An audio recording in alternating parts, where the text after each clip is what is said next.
नमस्कार दोस्तों, TET classes with Sneha में आपका बहुत बहुत स्वागत है। दोस्तों आज के इस क्लास में यूपिट प्लस सी पेट 2025 के लिए मॉडल पेपर सेकेंड लेकर आया हूं और इस मॉडल पेपर सेकेंड के अंतर्गत आपको जीके जीएस के क्वेश्चंस को सॉल्व करेंगे। दोस्तों यदि आप हमारे चैनल पर नए हैं तो चैनल को सब्सक्राइब कीजिए, लाइक कीजिए, शेयर कीजिए। बहुत ही बेहतरीन प्रश्नों का संकलन है, आप लोग सभी क्वेश्चंस को अटेम्प्ट कीजिए। और आइए शुरू करते हैं इस मॉडल पेपर के क्वेश्चन नंबर फर्स्ट से। क्वेश्चन नंबर फर्स्ट ये आपका भारतीय इतिहास से संबंधित क्वेश्चन नंबर फर्स्ट है। पहला, ऋग्वैदिक काल में आर्यों का मुख्य व्यवसाय क्या था इनमें से? तो ऋग्वैदिक काल में आर्यों का मुख्य व्यवसाय क्या था, आपको यहाँ पर बताना है। क्वेश्चन नंबर फर्स्ट का आंसर क्या बनेगा? तो राइट आंसर की बात करें तो ऑप्शन 4 हो जाएगा, पशुपालन इसका सही जवाब बनेगा। ऋग्वैदिक आर्यों का प्रारंभिक जीवन अस्थायी था और उनके आर्थिक जीवन का मूलभूत आधार कृषि और पशुपालन था।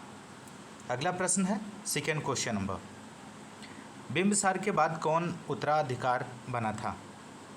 तो यहाँ पर आपको बताना है बिंबिसार के बाद कौन उत्तराधिकार बना था इनमें से। तो यहाँ पर सेकेंड का आंसर हो जाएगा ऑप्शन बी, अजातशत्रु। बिंबिसार के पश्चात उनका पुत्र अजातशत्रु मगध का शासक बना। बिंबिसार हर्यक वंश से संबंधित था और हर्यक वंश मगध साम्राज्य पर शासन करने वाला प्रथम राजवंश था।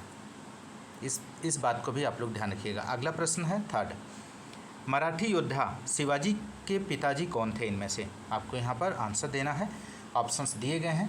तो यहाँ पे राइट आंसर हो जाएगा ऑप्शन फर्स्ट, शाहजी। यहाँ पे राइट आंसर हो जाएगा। मराठा योद्धा शिवाजी जी के पिताजी जो थे वो शाहजी थे और शाहजी एक शक्तिशाली और सम्मानित सामंत थे। इन्होंने अहमदनगर के सुल्तान की सेना में एक अश्वरोही के रूप में अपना जीवन आरंभ किया था। अगला प्रश्न है 4 क्वेश्चन नंबर, 1857 के विद्रोह के दौरान भारत का गवर्नर जनरल कौन था? बहुत ही महत्वपूर्ण प्रश्न है, आप लोग इसका आंसर दीजिए। तो इसका राइट आंसर हो जाएगा ऑप्शन थर्ड, लॉर्ड कैनिंग। 1857 के विद्रोह के दौरान भारत का गवर्नर जनरल की बात करें तो लॉर्ड कैनिंग था।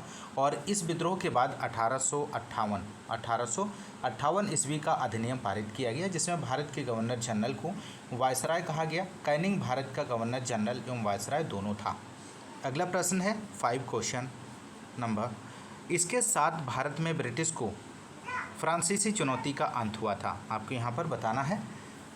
तो इसका आंसर हो जाएगा ऑप्शन थर्ड, वांडीवास का युद्ध। ऑप्शन थर्ड जो है यहाँ पे राइट आंसर होगा।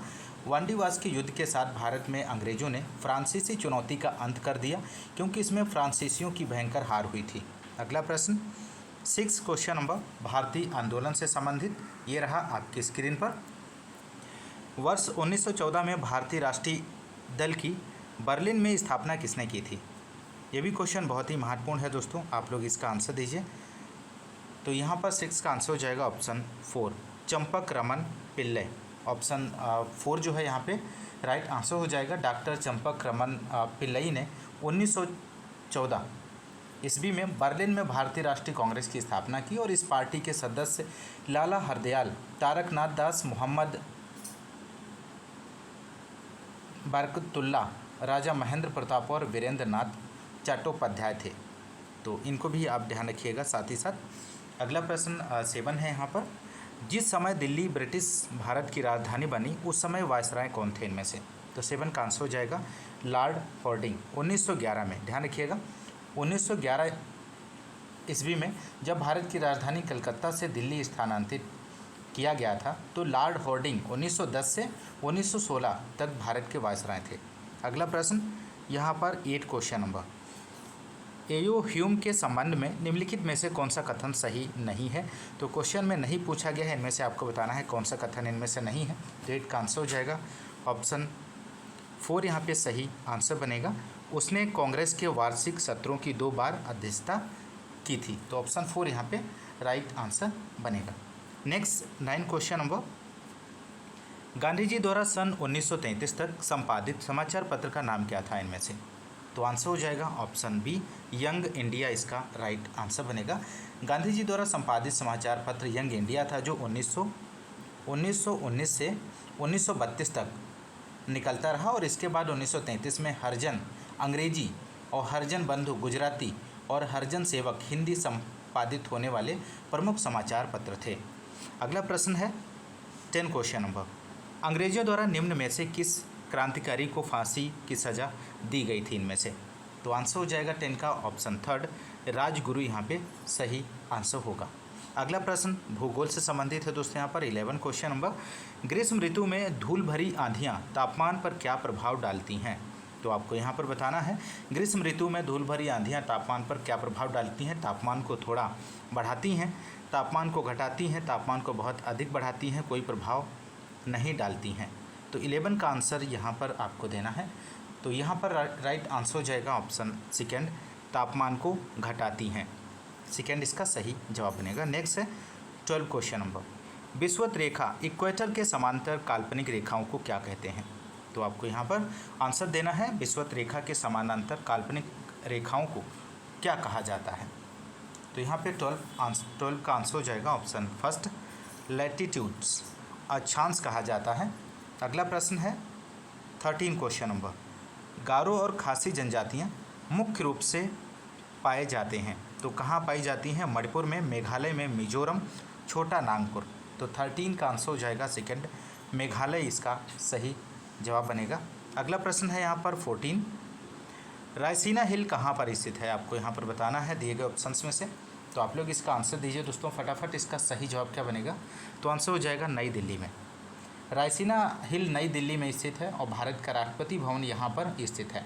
रायसीना हिल्स अरावली पर्वत श्रेणी का अंग है और अरावली पर्वत का आरंभ यहीं से होता है।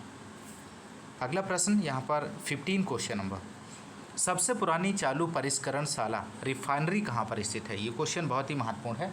आप लोग इसका 15 का आंसर दीजिए, इसका सही जवाब क्या बनेगा?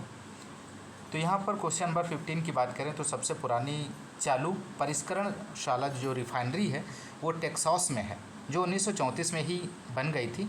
टेक्सास अमेरिका का एक राज्य है जो गाल्वेस्टन की खाड़ी में स्थित है। तो यहाँ पर आंसर हो जाएगा टेक्सास। अगला प्रश्न यहाँ पर भारतीय अर्थव्यवस्था से संबंधित है दोस्तों। 16 क्वेश्चन नंबर, गांधीवादी अर्थव्यवस्था किस पर बल देती है? इनमें से आपको बताना है गांधीवादी अर्थव्यवस्था किस पर बल देती है इनमें से। तो गांधीवादी अर्थव्यवस्था की बात करें तो समाजवादी एवं आर्थिक मूल्य पर बल देती है। ऑप्शन सेकेंड यहाँ पे राइट आंसर हो जाएगा। नेक्स्ट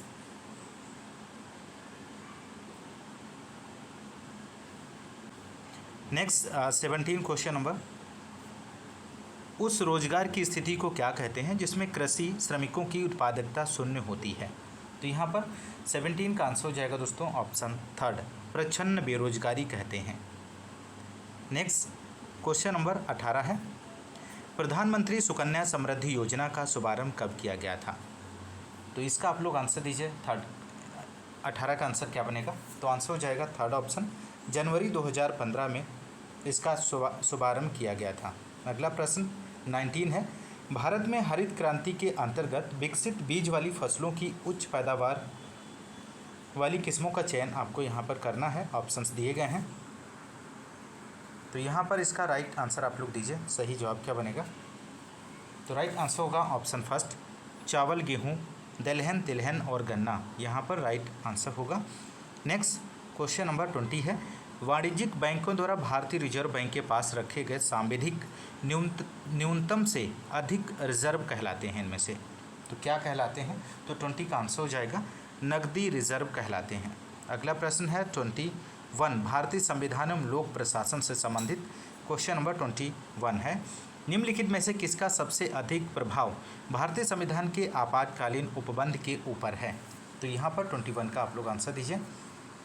तो इस 21 के आंसर की बात करें तो सेकेंड हो जाएगा जर्मनी का वेमर संविधान, यहाँ पे राइट आंसर बनेगा दोस्तों। जर्मनी का वेमर संविधान का सबसे अधिक प्रभाव भारतीय संविधान के आपातकालीन उपबंध के ऊपर है दोस्तों।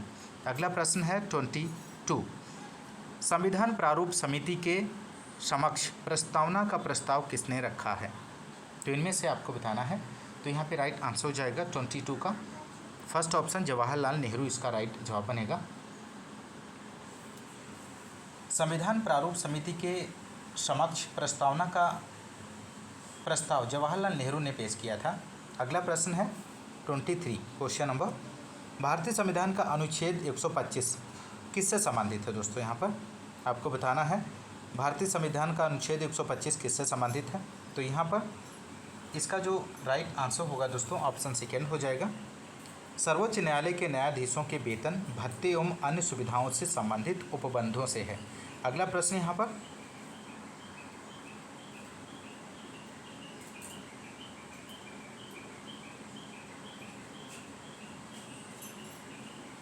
नेक्स्ट क्वेश्चन, यहाँ पर क्वेश्चन नंबर 23 जो है यहाँ पे रिपीट हो गया है।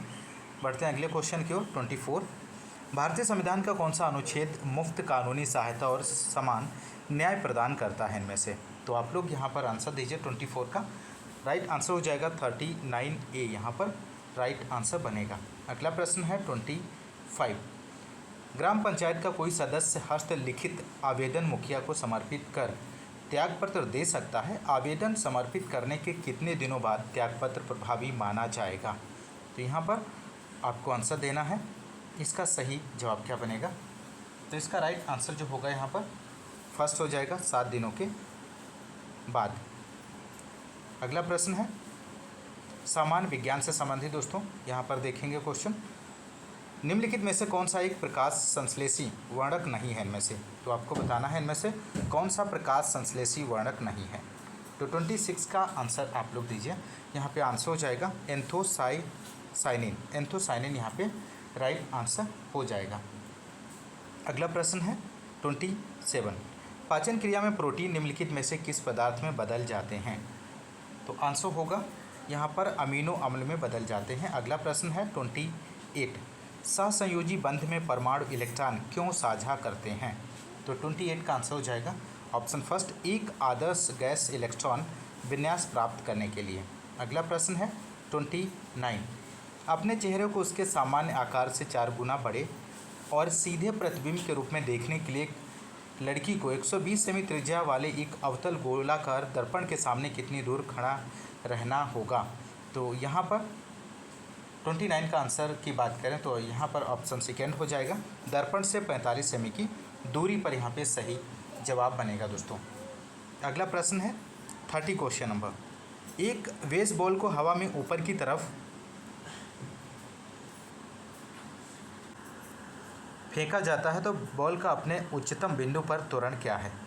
तो 30 का आंसर हो जाएगा यहाँ पर ऑप्शन सेकेंड हो जाएगा, जी गुरुत्व त्वरण के नीचे। अगला प्रश्न है सामान्य हिंदी से संबंधित क्वेश्चंस की बात करेंगे। यहाँ पर 36, बादशाह शब्द का स्त्रीलिंग रूप आपको यहाँ पर बताना है। बादशाह शब्द का स्त्रीलिंग रूप क्या बनेगा यहाँ पर? तो 36 का आंसर हो जाएगा, तो इसका राइट आंसर हो जाएगा ऑप्शन थर्ड, बेगम यहाँ पे सही जवाब बनेगा। बादशाह शब्द का स्त्रीलिंग बेगम होता है और इसी प्रकार राजा का राजकुमार, पति, भाई का स्त्रीलिंग और रानी राजकुमारी, पत्नी का बहन, ये यहाँ पे सही जवाब बनेगा। अगला प्रश्न है 37, निम्नलिखित वाक्य में काले छपे शब्द के पर्यायवाची शब्द का चयन उसके नीचे दिए गए विकल्पों में से कीजिए। भगवान शिव को आशुतोष माना जाता है। तो यहाँ पर 37 का आंसर की बात करें तो इसका राइट आंसर हो जाएगा फर्स्ट, पिनाकी। भगवान शिव को पिनाकी भी कहा जाता है। ऑप्शन फर्स्ट यहाँ पे राइट आंसर बनेगा। नेक्स्ट है निर्देश दिया गया है निम्नलिखित वाक्य में काले गहरे वाक्यांश के लिए उपयुक्त शब्द का चयन उसके नीचे दिए गए विकल्पों में से कीजिए। तो 38 का आंसर यहाँ पर दीजिए, विनोद को उस विद्यालय में इम्तिहान लेने वाला बनकर जाना है। तो 38 का आंसर हो जाएगा ऑप्शन सेकेंड, परिरक्षक। परीक्षक यहाँ पे होगा, माफ़ कीजिएगा, परीक्षक, इसका सही जवाब बनेगा। अगला प्रश्न है 39, किस क्रमांक में वाग्वैभव का संधि विच्छेद सटीक है इनमें से? तो 39 का यहाँ पे आंसर होगा ऑप्शन थर्ड, वाग प्लस वैभव, यहाँ पर सटीक आंसर होगा। अगला है कूप मंडूक होना मुहावरे का आशय क्या है इनमें से? तो कूप मंडूक होना मुहावरे का आशय है अत्यंत सीमित ज्ञान होना। नेक्स्ट सामान्य अंग्रेजी से संबंधित क्वेश्चन देखेंगे। 41 यहाँ पर है, on the basis of the given sentence pick out the correct sentence converted in future tense from the given options.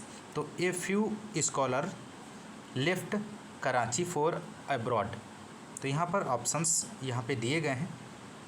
तो इसका 41 का आंसर की बात करें तो थर्ड ऑप्शन जो है यहाँ पे सही जवाब हो जाएगा। ए few scholar will leave Karachi for abroad.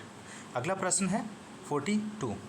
Choose the option that describe the meaning of the following idioms and phrase. तो इनमें से आपको इडियम्स और फ्रेज आपको बताना है इन द ब्लूज। तो इस 42 का आंसर हो जाएगा ऑप्शन थर्ड, मेलानकोलिक एंड लो इंस्पायरेटेड। अगला प्रश्न है 43।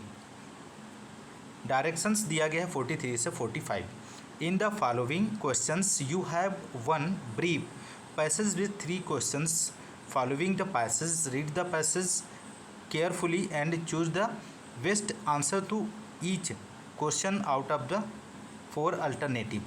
तो once there lived an old man who had a bag gold.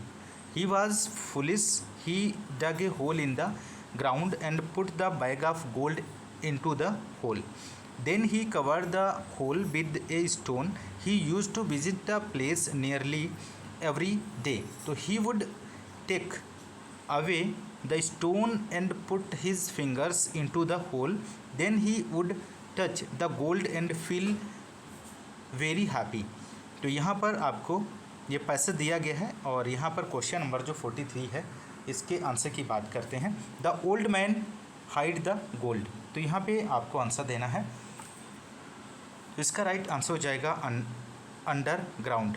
Third यहाँ पे सही जवाब बनेगा। नेक्स्ट 44 है। The old man was placed when he. तो 44 का आंसर हो जाएगा touch the gold. Second option यहाँ पे राइट आंसर होगा। नेक्स्ट है 45। The old man visited the place where he had kept the gold hidden.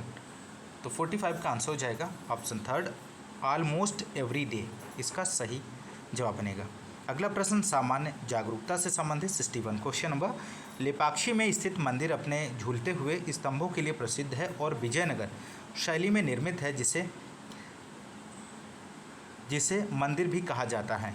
तो इनमें से आपको बताना है कौन सा मंदिर कहा जाता है इनमें से। महालक्ष्मी, वीरभद्र, महाकाल, मुरुगन। तो 61 का आप लोग यहाँ पर आंसर दीजिए दोस्तों। तो इसके राइट आंसर की बात करें तो 61 का जो आंसर हो जाएगा ऑप्शन सेकेंड बनेगा। वीरभद्र मंदिर भी कहा जाता है इनमें से। तो आप लोग ध्यान रखिएगा। अगला है यहाँ पर 62 क्वेश्चन नंबर। निम्न में से कौन सी भाषा संयुक्त राष्ट्र संघ की आधिकारिक भाषा इनमें से नहीं है। तो 62 का आंसर हो जाएगा ऑप्शन थर्ड, जापानी। यहाँ पे राइट आंसर हो जाएगा जापानी, यहाँ पे राइट आंसर होगा। नेक्स्ट है राजवाड़ा महल सांस्कृतिक धरोहर परियोजना कहाँ पर स्थित है। तो यहाँ पे 63 का आंसर हो जाएगा ऑप्शन थर्ड, उज्जैन इसका सही जवाब बनेगा दोस्तों। अगला प्रश्न है 64। वर्ल्ड ट्रेड ऑर्गेनाइजेशन को किस वर्ष में स्थापित किया गया था इनमें से। तो इसका आंसर होगा ऑप्शन 4, 1995। यहाँ पर सही जवाब बनेगा। अगला है 65। हीराकुंड बांध किस नदी पर बनाया गया है दोस्तों। आप लोग आंसर दीजिए 65 का। तो इसका राइट आंसर हो जाएगा महानदी पर बनाया गया है। हीराकुंड बांध महानदी उड़ीसा में बनाया गया है और यह भारत का सबसे बड़ा बांध है। इस बात को भी ध्यान रखिएगा साथ ही साथ। और यह स्वतंत्रता के बाद शुरू की गई पहली प्रमुख बहुउद्देशीय नदी घाटी परियोजना में से एक है। अगला प्रश्न 66 क्वेश्चन नंबर। निम्नलिखित में से कौन सा राज्य भारत में दालों का सबसे बड़ा उत्पादक है। तो यहाँ पर आपको बताना है इनमें से राइट आंसर क्या होगा। तो मध्य प्रदेश भारत में दलहन का सबसे बड़ा उत्पादक है और देश में कुल दाल उत्पादन में इसका 23% हिस्सा है और उत्तर प्रदेश 18% के साथ दूसरे स्थान पर है। तो यहाँ पे आंसर हो जाएगा option third, Madhya Pradesh. Next है 67। भारत का प्रथम स्वनिर्मित पावर प्लांट कहाँ पर स्थित है। तो आंसर हो जाएगा कलपक्कम, ऑप्शन थर्ड यहाँ पे सही जवाब बनेगा। मद्रास परमाणु ऊर्जा स्टेशन कलपक्कम तमिलनाडु में स्थित है और यह भारत में पहला स्वदेश निर्मित परमाणु ऊर्जा स्टेशन है। अगला है 68। भारत के संविधान के किस अनुच्छेद के तहत राष्ट्रपति अध्यादेश को लागू कर सकता है इनमें से। तो 68 का आंसर हो जाएगा ऑप्शन थर्ड, अनुच्छेद 123। अगला प्रश्न 69 क्वेश्चन नंबर, युद्ध सेवा पदक से सम्मानित होने वाली पहली महिला कौन है इनमें से? तो 69 का आप लोग आंसर दीजिए। तो यहाँ पे आंसर हो जाएगा ऑप्शन थर्ड, मिंटी अग्रवाल यहाँ पे सही आंसर बनेगा। अगला प्रश्न है, 1968 में निम्नलिखित में से किसे साहित्यिक अकादमी पुरस्कार मिला है इनमें से? तो यहाँ पे आंसर हो जाएगा हरिवंश राय बच्चन, इसका सही जवाब बनेगा। अगला प्रश्न है दोस्तों, यहाँ पर माफ़ कीजिएगा, और इस क्लास में हम लोग 70 तक के क्वेश्चंस को अब सॉल्व करेंगे। इसमें आपने जीके जीएस के 50 क्वेश्चंस को आपने कवर किया। दोस्तों यदि आप UPSSC पेट 2025 की तैयारी कर रहे हैं तो आपके लिए ये वीडियो जो है आपके लिए बहुत ही महत्वपूर्ण साबित हो सकती है। और आप लोग इस चैनल को सब्सक्राइब कर लीजिए इस चैनल से जुड़ने के लिए, ताकि आपको रेगुलर वीडियो इस चैनल के माध्यम से प्रोवाइड की जाती रहेंगी UPSSC पेट 2025 के लिए। तो आप लोग मेहनत से पढ़िए और इस चैनल के माध्यम से जुड़े रहिए, और यहाँ से निःशुल्क क्लासेस आपको रेगुलर प्रोवाइड होती रहेंगी विद PDF के साथ। और आप टेलीग्राम चैनल का लिंक आपको डिस्क्रिप्शन में दिया गया है, आप वहाँ पे जाके आप जुड़ सकते हैं। टेलीग्राम चैनल को ज्वाइन कर लीजिए, वहाँ पे आपको PDF मिलती रहेगी निःशुल्क। तो दोस्तों आज की इस क्लास में बस इतना ही, मिलते हैं नेक्स्ट क्लास में। तब तक के लिए नमस्कार, जय हिंद, धन्यवाद।